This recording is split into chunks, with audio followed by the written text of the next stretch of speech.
couple of questions here, right up your alley. Talk about the Stanford assessment process for, so if someone were interested in coming to your program and being assessed, how would that work? How is it paid for? And then someone else asked, describe the neuropsychological tests that you identified earlier, and do the neuropsych tests distinguish among the dementias, in other words, frontotemporal lobe versus Alzheimer's?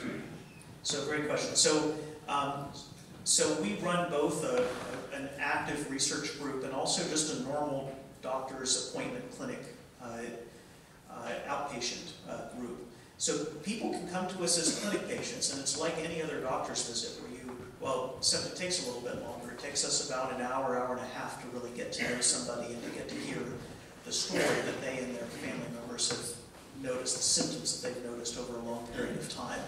During that initial visit, you get some basic screening cognitive tests, a very short sort of 30-item questions that the doctor will ask you to test how well do you know what day it is today and how well can you copy a figure with pen and paper, things like that.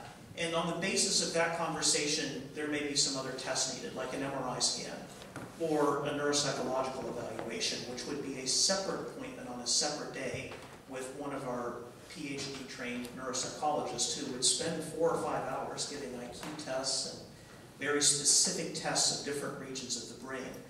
Now, all of that testing can actually be very suggestive of Alzheimer's disease versus frontotemporal dementia or dementia with Lewy bodies, but that testing isn't perfect.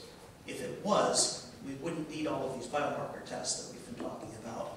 But the testing can give hints one way or the other and can help the patient and the doctor sort of have a better idea of what the underlying